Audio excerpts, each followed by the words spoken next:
A qualidade e quantidade de todos os produtos e substâncias que circulam pelo nosso território estão diretamente ligadas à saúde, à segurança dos consumidores, à credibilidade dos fornecedores e, no sentido mais amplo, à própria economia do país. Responsável pela aferição e pela garantia de que tudo está conforme o exigido, o Inmetro, Instituto Nacional de Metrologia, Qualidade e Tecnologia, teve suas atividades ampliadas pela Lei 12.545, sancionada pela Presidente da República em dezembro de 2011. Para conversar sobre esse tema, Cidadania recebe o presidente do Inmetro, João Jornada. Seja bem-vindo, presidente. E eu pergunto, quais são exatamente as atividades do Inmetro? E não confundir metrologia com meteorologia. Exatamente. Bom, é um prazer estar aqui na TV Senado e, primeiramente, realmente essa questão é muito interessante, a metrologia e a meteorologia. Meteorologia é essencialmente ciência da medição. Metro vem do grego metron, que quer dizer medição. E, então, a questão fundamental da meteorologia é justamente como tu havias colocado no início da apresentação, é gerar um ambiente de confiança. Confiança de que as medições estão corretas, são aceitáveis. Então, o escopo é realmente confiança. A definição técnica de meteorologia é ciência da medição, né? Mas a gente usa medição para tudo. Quando se fala em meteorologia, é essencialmente uma série de técnicas, de práticas, enfim, uma ciência para demonstrar confiança no processo de medição. E o Inmetro, ele está no topo de uma cadeia de agentes, né? Que visa justamente dar as condições para que a medição seja confiável. Por exemplo, a gente vai numa loja e compra 1 quilo de carne, 1 quilo de queijo, alguma coisa, né? Então, como é que a gente sabe que aquele instrumento efetivamente está trabalhando de forma correta, né? Tem o selo do Inmetro. Tem o selo do Inmetro. E tem que ter toda uma operação técnica ali para que aquele instrumento seja um instrumento que opere corretamente, né? E o cidadão que não tem condições técnicas de verificar por conta própria se realmente a transação comercial foi correta do seu ponto de vista, ele tem que confiar em quê? Num órgão de Estado, que é o Inmetro, e digamos, a demonstração disso vem num selo, uma marca que está ali, inclusive com a época de validade, né, daquela balança, da validade onde ela pode operar. Então, o Inmetro realiza uma série muito grande de atividades e todo o eixo disso está ligado com confiança, tanto nas medições de grandezas como peso, volume, energia elétrica, enfim, potência elétrica, etc. Tal, até questões mais complexas, que foi também colocado no início, que são referentes à qualidade de produtos e à qualidade de serviço. Produtos que são exportados também, né? Produtos que são exportados. Tem a ver com divisas para o país, né? Exatamente, produtos que são exportados e também produtos que são importados e que têm que entrar aqui com o mesmo nível de qualidade, né, que tem os nossos produtos nacionais e com níveis de qualidade aceitáveis, né, para o consumidor brasileiro. Tudo isso tem a ver com a economia popular e com confiabilidade. E remonta até um curioso fato da nossa história, que foi a ocorrência dos quebra-quilos. Na época da Guerra de Canudos, aí por volta de 1904, se não me engano, onde houve toda a mudança do padrão antigo com a República, mudança do padrão antigo, que era o padrão ainda do reinado de Dom Pedro II, mudança da moeda, mudança para o sistema métrico, e aí os quilos, os pesos utilizados para aferir o quilo eram quebrados, que é uma revolta, digamos assim, quase não simbólica, mas é o símbolo de uma revolta contra aquilo que representava o novo, embora fosse um avanço para a época, né? Isso. Agora, o que fato o senhor destaca assim, na economia popular, a ligação mais importante do Inmetro, no dia a dia? Olha, eu acho que... O pãozinho seria o pão francês de todo dia, aquele pão de 50 gramas? Eu acho que não, eu acho que tem muita coisa. Eu acho que a sua consideração agora com a revolta do quebra-quilo, quer dizer, mostra essencialmente o quê? Não só a questão do novo, né? A importância digamos, de se atentar às dificuldades de fazer uma mudança cultural, mas no nosso caso aqui, no nosso tema, mostra a importância de um sistema de pesos e medidas. Como isso é importante. Quer dizer, como perturbou a vida normal das pessoas mudar um sistema de padrões. Né? Se passou de padrões que eram usados, uma mistura de padrões imperiais, com algumas coisas tradicionais aqui, né, por Libra, né, Braça e outras coisas, a usar o padrão métrico francês. Então, o que é interessante mostrar é que toda essa revolta, né, que envolveu, inclusive, morte de pessoas, né, significa o quê? Uma tremenda dependência de todos nós de um sistema de medição que deva ser confiável. Todas as nossas transações. Então, no caso do pãozinho, por exemplo, é uma coisa que a gente compra quase todos os dias, mas a gente anda de táxi, né, e tem o taxímetro. A gente bota combustível na bomba de gasolina, tá certo? Então tem um medidor de combustível, tá certo? Vai comprar, por exemplo... Porcentagem do álcool na gasolina. Exatamente. E aí vem um outro conjunto de atributos importantes, que são as questões ligadas à qualidade, né, de produtos, né? Então, conjuntos mais complexos de atributos, né? Quando a gente fala a gasolina, o álcool está na especificação correta. Aí é uma série de medidas que tem que ser feita. Esse conjunto de medidas me dá justamente uma ideia da qualidade ser aceitável ou não. Qualidade, então, ela é medida com uma série de atributos e não um número só, né? Então, a gama de ações é importante, mas na base de tudo isso está a questão da medida, e esse processo de medida deve dar resultados confiáveis. A pessoa... É interessante notar, inclusive, uma coisa muito prosaica. Quase todos nós temos uma balança de banheiro, né, para se pesar. Que temem acusar sempre um número maior de quilos do que aqueles que nós realmente temos, né? Olha, isso é verdade. A minha, pelo menos, está sempre marcando a mais, né? Pelo menos é o que a minha esposa também acha lá, lá em casa. Mas, independentemente disso, né, todos nós temos uma certa desconfiança. Será que essa balança está medindo correto? Eu medi depois na farmácia, na balança da farmácia, e deu um valor ligeiramente diferente. E é interessante, né? Eu não estou me pesando, né, para alguma relação de consumo, né, para comprar alguma coisa. Estou me pesando para tomar uma decisão, para saber se eu devo cuidar mais da dieta ou se eu posso abusar mais um pouco essa semana, etc. Quer dizer, a tomada de decisão hoje... Até na vida privada. Na vida privada, tomada de decisão, desde compra até saber o que eu vou fazer, tá certo? Ou se eu vou num alfaiate ou comprar uma roupa numa loja, o atendente tira medidas, né, com a trena, etc. Tal. A gente vai comprar um apartamento, ver o tamanho e medir, olha, tantos metros quadrados, está tantos R$1.000 por metro quadrado. Quer dizer, tomada de decisão nossa é em função de números, é em função de medição. A gente não se dá conta, mas tudo é medido. E a questão fundamental, justamente, eu volto a colocar, da meteorologia, é justamente dar uma base científica, técnica, concreta, para ter confiança nas medições. Porque a gente toma decisões, a maioria das decisões, direta ou indiretamente, envolve medidas. O funcionário, o técnico, o analista do Inmetro é altamente qualificado, tem que ser altamente qualificado. Quantas pessoas trabalham no Inmetro e quantos laboratórios vocês têm espalhados em todo o país? Pois olha, isso é uma pergunta também muito importante, e a resposta é complexa, porque o Inmetro ele trabalha com muitas atividades envolvendo o que a gente chama de meteorologia legal, que é aquela parte da medição que é muito afeita à proteção ao consumidor, né? Então, isso envolve a verificação de taxímetros, de balança, de bomba de combustível, consumo etc. de energia, consumo de água. Essa coisa toda.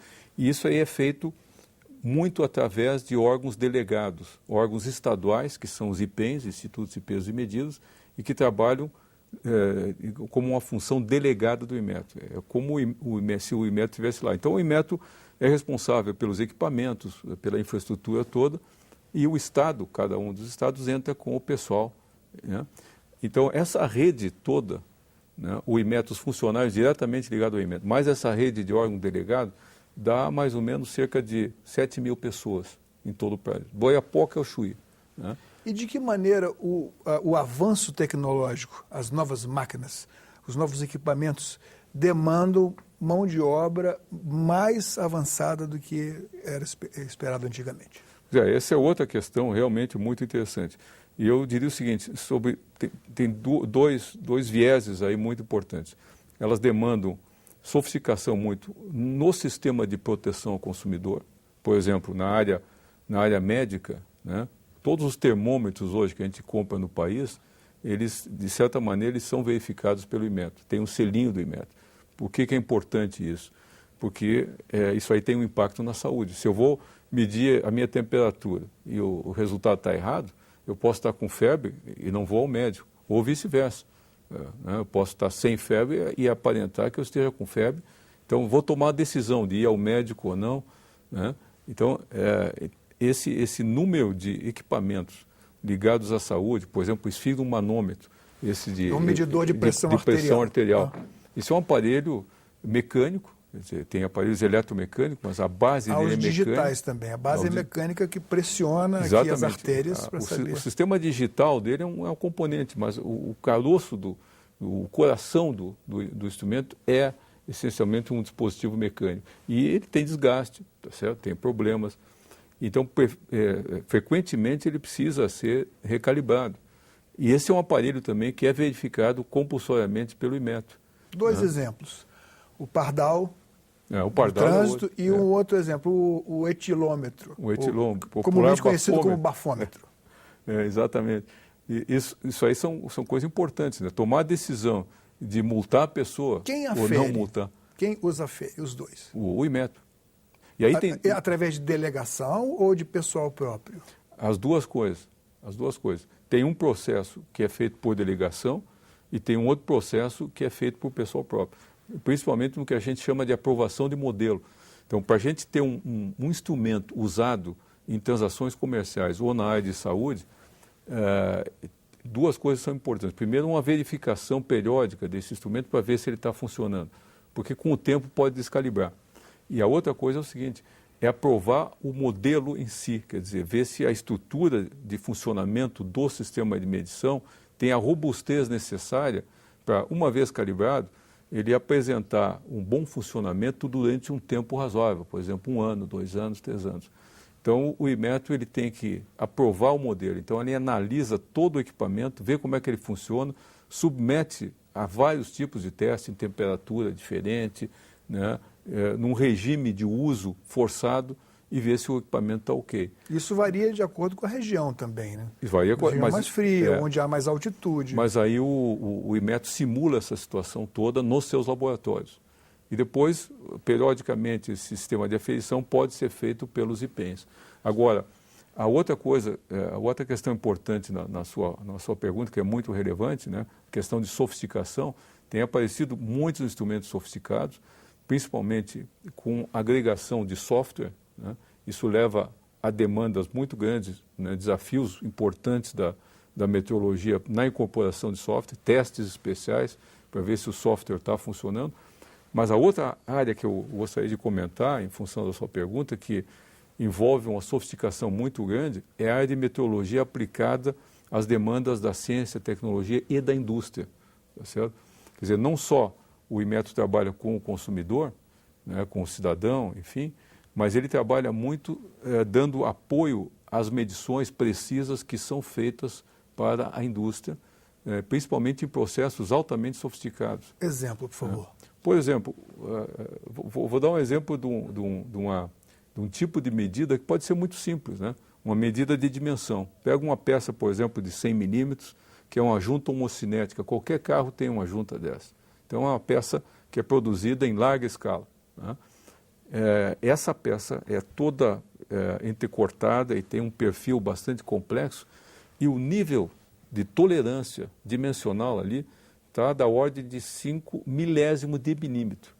Isso aí é muito menor que um fio de cabelo. Para uma peça tem uma de 100 precisão enorme. Muito grande. E tem que ser feito em quantidade grande. Essa peça, por exemplo, que algumas empresas fabricam no Brasil, ela é produzida em grande escala com aquele limite de precisão. Com e aquele é exportada para outros países. É exportada para outros países. E chega lá num outro país, por exemplo, no Japão, ela tem que encaixar com a peça correspondente, né, que vem, por exemplo, da Coreia. Sem qualquer imperfeição. Sem qualquer imperfeição. Entende? Então, isso aí significa, né, essencialmente, meteorologia de fronteira aplicada ao processo industrial. Agora, a lei mudou, né? No final do ano passado, a presidente Dilma sancionou uma lei que amplia, não só muda o nome do Inmetro, como amplia as suas atribuições. No que isso mudou para o Inmetro? Olha, isso foi uma mudança significativa para o Inmetro e permite o Inmetro estender significativamente a abrangência das suas atividades. Por exemplo, o Inmetro anteriormente ele só podia regulamentar, quer dizer, expedir documentos que deveriam ser obrigatoriamente atendidos, né, pela população, pelas empresas, etc., tal, que são os regulamentos, né, regulamentos técnicos. Ele só podia regulamentar em aspectos envolvendo saúde, envolvendo meio ambiente, tá certo? Envolvendo segurança. Agora ele pode regulamentar também em aspectos envolvendo a prevenção de práticas enganosas de comércio. Tá? Então, por exemplo, se eu tiver uma caneta, tá certo? Eu posso agora fazer um regulamento técnico e dizer o seguinte, né? O fabricante é obrigado a dizer quantos metros essa caneta vai escrever. Nós podemos fazer uma coisa dessa. Já fizemos testes desse tipo. Antes eu não podia regulamentar obrigatoriamente. Tem poder de polícia, tem poder o fiscal de polícia, do Inmetro, no caso. Tem poder de polícia administrativa, né? Ele pode apreender mercadoria que estão fora de conformidade. Então, isso é uma coisa importante. Por exemplo, uma caneta dessa, ela não oferece risco à saúde e à segurança, em princípio, né? Em geral, as tintas não são tóxicas nem nada. Agora, se você comprar uma caneta de um tipo, uma caneta esferográfica bem simples, né? Uma delas pode escrever, por exemplo, 300 metros, nós fizemos testes sobre isso, outra pode escrever 2.000 metros. Né? E uma disparidade enorme. Uma disparidade enorme. Então, é importante que o consumidor saiba disso para tomar a sua decisão. Então, a informação do consumidor, através de um processo que a gente chama etiquetagem, quer dizer, é como tem nas geladeiras hoje, né? Nos fogões, etc., tal, é uma forma muito importante do que a gente chama de avaliação da conformidade. É um tipo de certificação. Agora o Inmetro pode fazer esse tipo de programa obrigatoriamente. Antes isso não era possível. Não era possível. Só o que a gente chama no plano voluntário. Isso demanda mais pessoal? Isso vai demandar mais pessoal. Obviamente o Inmetro tem ampliado o seu quadro de pessoal, né, e pretendemos ampliá-lo no futuro também. É um processo gradativo, né? Mas nós estamos trabalhando também num aumento cada vez maior da eficiência, da eficácia, né, e da efetividade do trabalho do Inmetro. Nós temos feito um trabalho muito intenso, viu, na melhoria dos nossos processos de gestão interna, justamente aumentando a eficiência. E utilizando de uma forma cada vez mais ampla, mais intensa, a parcerias com órgãos delegados do Inmetro, que são os IPENs. O que o Inmetro faz face a essa necessidade de renovação de equipamentos, de know-how, de contratação de pessoal, para dimensionar o seu orçamento do ano seguinte, por exemplo? E vocês são submetidos também a contingenciamento? Sim, somos. Claro, isso sempre nos atinge, é um problema de todo o governo federal, né? E a gente, obviamente, aí tem que priorizar certas áreas, né? E é um exercício complexo de administração, né? Qual o grande desafio do Inmetro face a essa nova lei? O grande desafio do Inmetro nessa lei, eu diria que é justamente agora expandir as suas atividades dentro de toda essa amplitude possível. E eu diria o mais importante aqui é justamente posicionar agora, de acordo com a lei, o Inmetro como um grande eixo de viabilização, de melhoria da inovação no Brasil, do processo inovativo, principalmente na empresa brasileira. O Inmetro, há mais de 7, 8 anos, está com um programa de desenvolvimento científico, de capacitação científica e de pessoal, de laboratórios muito intenso, e justamente agora se posiciona como uma espécie de eixo técnico dentro do Plano Brasil Maior, dentro desse esforço que o país está fazendo agora, no processo de inovação, de competitividade, enfim, de melhorar as nossas condições de agregar mais valor ao nosso produto. Para ter uma ideia, nós tínhamos, há uns 8 anos atrás, 5 doutores, hoje temos mais de 200 doutores no Inmetro e uma interação muito forte com os segmentos empresariais, né? O Inmetro, então, está fazendo uma espécie de ponte entre a academia e a indústria, né, para desenvolver empresas, principalmente de alta tecnologia, mas não só aí, mas empresas que realmente precisam ser competitivas num mercado globalizado que é muito complexo. Desejo sucesso nessa jornada. Muito obrigado. Obrigado pela sua presença. Foi um grande prazer. Obrigado. Cidadania entrevistou João Jornada, presidente do Inmetro, Instituto Brasileiro de Metrologia, Qualidade e Tecnologia. Para enviar críticas, sugestões ou mesmo baixar uma cópia deste programa, acesse www.senado.gov.br/tv. Obrigado pela atenção e até o próximo Cidadania.